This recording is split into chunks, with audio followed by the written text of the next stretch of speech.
नमस्कार दोस्तों, अगर आप रेलवे, एसएससी, यूपी पुलिस या किसी भी एग्ज़ाम की तैयारी कर रहे हो तो ये वीडियो आपके लिए बहुत ही महत्वपूर्ण होने वाली है।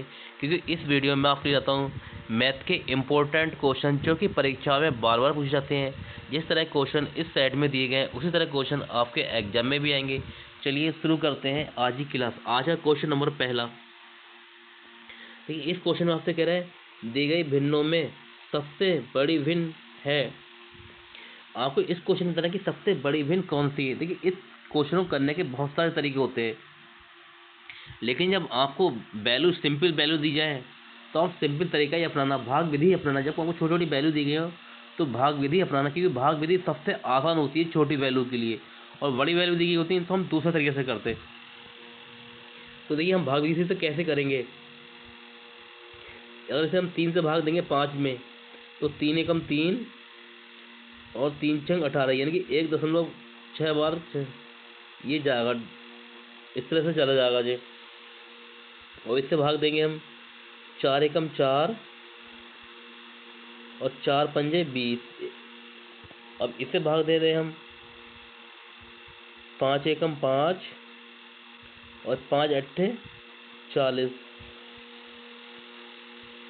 6 एकम 6 और 6 तियाँ 18, यानी कि तो देखिए सबसे बड़ी भिन्न कौन सी होगी इसमें। देखिए, सबसे बड़ी भिन्न हमारी ये वाली कर लेगी। ये एक 1.8 है और ये 1.66 है, लगभग 1.6, और ये 1.5 और ये 1.3। तो सबसे बड़ी भिन्न कौन सी होगी? ऑप्शन नंबर सी हो जाएगा हमारा, 9/5। ये सबसे बड़ी भिन्न होगी। अगर देखिए यहाँ बड़ी वैल्यू होती तो हम और तरीका अपनाते। बिल्कुल सिंपल वैल्यू दी गई है तो हमने सिंपल तरीका ही अपनाया। चलते हैं हम अगले क्वेश्चन पर। देखिए, इस क्वेश्चन में आपसे कह रहा है दो क्रमागत संख्याएं ज्ञात कीजिए जिनमें पहली संख्या का 3 गुना दूसरी संख्या के 2 गुने से 5 अधिक हो। तो देखिए, इस तरह क्वेश्चन आया तो आप सबसे पहले आपको ऑप्शन से करना है। और ऑप्शन से कैसे करेंगे? तो देखिए, जब भी इस तरह क्वेश्चन आया तो आप शुरू वाला ऑप्शन कभी मत उठाना, आप लास्ट से ऑप्शन को उठाना। जब लास्ट से ऑप्शन उठाएंगे, देखिए पहली का 3 गुना 9 तियाँ 27, और दूसरी का 2 गुना यानी 10 दूनी 20। इनका अंतर करेंगे तो ये 7 आएगा, लेकिन हमें अधिक होना चाहिए 5, यानी कि ऑप्शन डी नहीं होगा।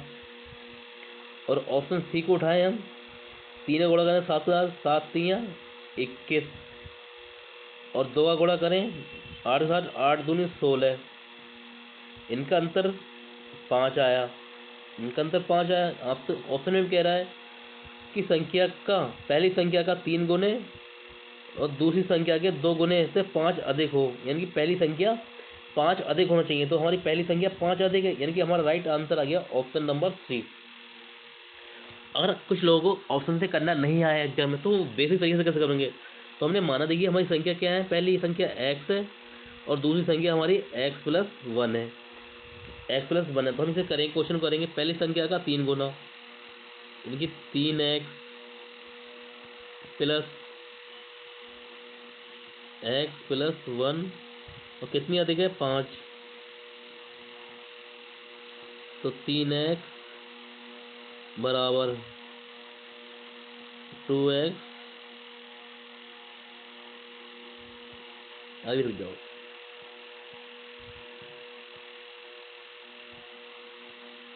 Plus 2x plus 2 plus 5। देखिए, ये 5 तो हो जाएंगे 7, और 3x में से 2x जाएंगे, इनकी 3x ये बराबर हो जाएगा 2x, और ये 5 हो जाकर जुड़ जाएंगे प्लस 7, और जब 3x में से 2x जाएंगे तो x बराबर आएगा 7, यानी कि हमारी पहली संख्या आ जाएगी 7। और जब इसमें और 7 रखेंगे इसमें, ये x बराबर आ जाएगा हमारा 7।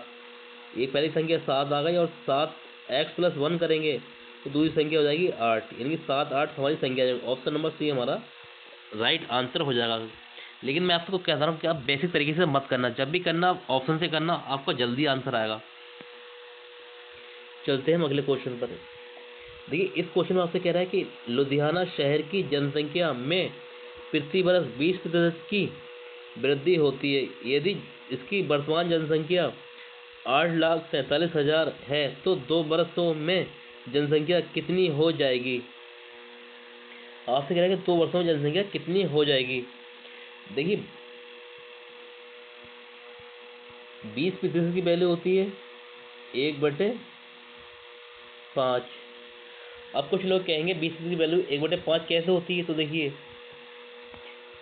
20 जब प्रतिशत हटता है तो नीचे 100 आता है, ऐसे काट लीजिए 0 से 0 और ये हो जाएगा 1/5, यानी कि इस तरह से 20% की वैल्यू 1/5 आई। तो 20% की वैल्यू हो गई 1/5। तो आपसे कह रहा है 20% की वृद्धि होती है, यानी कि पहले 5 थी तो 1 की वृद्धि हुई तो कितनी हो जाएगी, 5 से 6 हो जाएगी, 5 से 6 हो जाएगी। और कितनी बरस है, 2 बरस, तो हम इसका स्क्वायर कर देंगे। जब 2 बरस है तो इसका स्क्वायर करेंगे, जब इसका स्क्वायर करेंगे तो हो जाएगा 25, 5 का स्क्वायर करेंगे तो 25 और 6 का स्क्वायर हो जाएगा 36। अब देखिए अब 25 से हम डिवाइड करेंगे, 25 से हम डिवाइड करेंगे 8,47,000 को। हम 25 से डिवाइड करके भाग देंगे तो हमारी जो वैल्यू आएगी निकल के, जो भी हमारी आएगी उसे हम गुणा करेंगे 36 के साथ में, उसे गुणा करेंगे 36 के सामने। लेकिन आप इन सबसे बचना चाहते हैं कि गुणा भाग हमें ना करना पड़े। तो देखिए तो हमारी पहले हमने जो करा तो क्या था, ये 1/5 जो यहाँ से करा हमने, तो ये 25 हो रहा था और ये हो रहा है 36। जब हम इन सबसे बचना चाहते हैं तो हमें करना क्या होगा। देखिए पहले हमारी जनसंख्या कितनी थी, 25 थी, अब कितनी हो गई, 36 हो गई। और हम 36 को 2 भागों में तोड़ लें, ये होता है 9 चौक 36, यानी कि वह हमारा आंसर होगा जो संख्या 4 से भी भाज हो और 9 से भी भाज हो। क्योंकि हमारी जो 25 हम इसे भाग देंगे, जब हम 25 से भाग देंगे इसमें तो हमारी जो वैल्यू निकल के आएगी हमें उसे 36 के साथ में गुणा करना होगा, 36 के साथ में हमें गुणा करना होगा। तो ये सब करने में हमें टाइम लगेगा। तो हमें देखिए तो हम वह ऑप्शन देखते हैं जो 9 और 4 से जाता हो। तो ये 4 से हमारा कौन सा ऑप्शन जाएगा, जिसके लास्ट के 2 अंक 4 से कटते होंगे। देखिए अगर हम 82 को देखें लास्ट को, ये 4 से संख्या जाती है, 82 4 से कटते हैं, नहीं कटते हैं, यानी कि ऑप्शन नंबर ए हमारा आंसर नहीं होगा। लास्ट के देखिए 81 के 4 से जाते हैं, ये भी नहीं जाता ऑप्शन, यही भी आंसर नहीं होगा। देखिए 68, 4 कम 4, 4 7 28, यानी कि ऑप्शन सी हमारा जाता है, ये हमारा आंसर हो सकता है।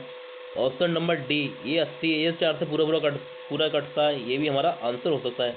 हमारे आंसर या तो सी होगा या डी होगा। अब हमें क्या करना है, अब हमें चेक करते हैं 9 से। अब 9 से देखिए चेक करें तो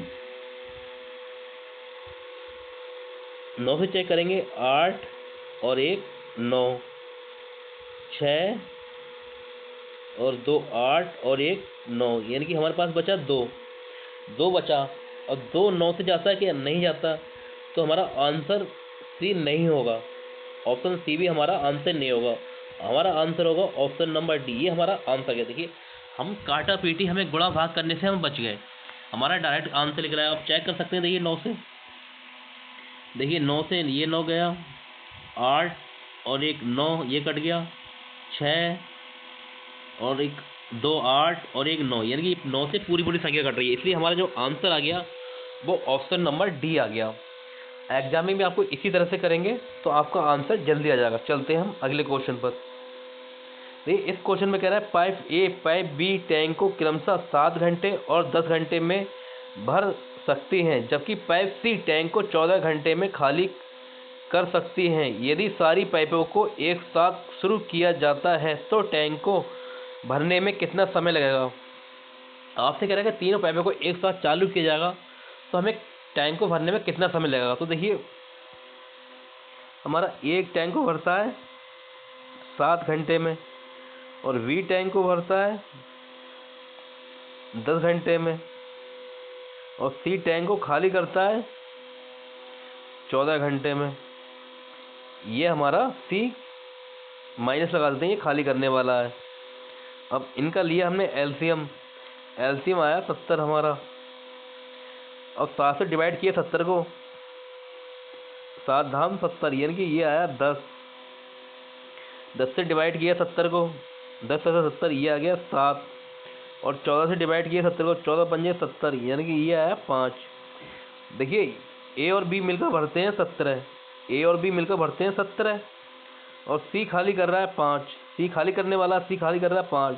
तो 1 घंटे में हमारा कितना भरा जा रहा होगा? अब 17 से 5 माइनस कर दें तो हमारा 1 घंटे में भरा जा रहा होगा 12। 1 घंटे में भरा जा रहा होगा 12। जब तीनों टैंकों को एक साथ खोला जाएगा तो सी तो खाली करेगा और ए भी भरेंगे तो 5 खाली होगा और हमारा भरा कितना जाएगा? 12, यानी कि 1 घंटे में भरा जाएगा। तो 70 को हम भाग देंगे 12 से, 70 को भाग दिया हमने 12 से, तो जो इसे हम काटेंगे तो हमारा जो आंसर आएगा वो आएगा 5 से ही 5/6। ये हमारा आंसर आएगा आवर में, यानी कि ऑप्शन नंबर डी हमारा राइट आंसर हो जाएगा। चलते हैं हम अगले क्वेश्चन पर। देखिए इस क्वेश्चन में कब से करें, किसी शोरूम में किसी वस्तु का सूची मूल्य 2000 है और इसे 20% और 10% के क्रमागत छूटों पर बेचा जा रहा है, इसका शुद्ध बिक्री मूल्य ज्ञात कीजिए। तो आपने कहा इसका बिक्री मूल्य कर दिए।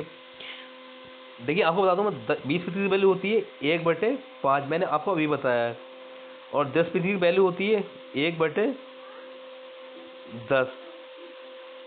क्या कह रहा है? छूट में बेचा जा रहा है ना। पहले हमारी वस्तु थी 5 की और 1 की कमी कर दी गई, तो हमारी हो गई 5 से 4 हो गई। फिर हमारी वस्तु थी 10 की, फिर हमने 1 की कमी करी, तो फिर हम देखिए जब 10 में 1 की कमी होगी तो वो हो जाएगी 10 से 9।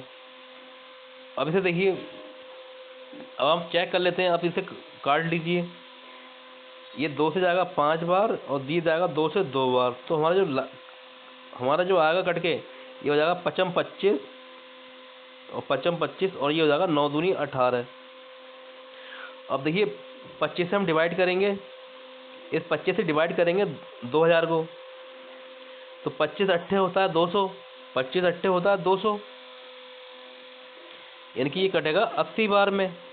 अब 80 को गुणा करेंगे हम 18 के साथ में, 80 को जब हम गुणा करेंगे 18 के साथ में, क्योंकि ये 18 था हमारे पास 18 आया। अब इसे गुणा कर लेंगे, 18 को 80 से गुणा करेंगे तो ये आएगा 144 जीरो, यानी कि ऑप्शन नंबर सी हमारा राइट आंसर हो जाएगा। अगर आप गुणा करना नहीं चाहते हैं तो आप देख लीजिए 9 से आपका कौन सा ऑप्शन कट रहा है, तो 9 से आपका ओनली सी ऑप्शन कट रहा है, बाकी आपका ए नहीं कट रहा है, बी नहीं कट रहा है और सी डी भी नहीं कट रहा है। आपका राइट आंसर हो जाएगा ऑप्शन नंबर सी। आपको हमारी क्लास कैसी लगी कमेंट करके ज़रूर बताएं। अगर आप हमारे चैनल पर नए हैं तो हमारे चैनल को सब्सक्राइब करें, वीडियो को लाइक शेयर ज़रूर करें। मिलते हैं आपसे अगली क्लास में, तब तक के लिए नमस्कार।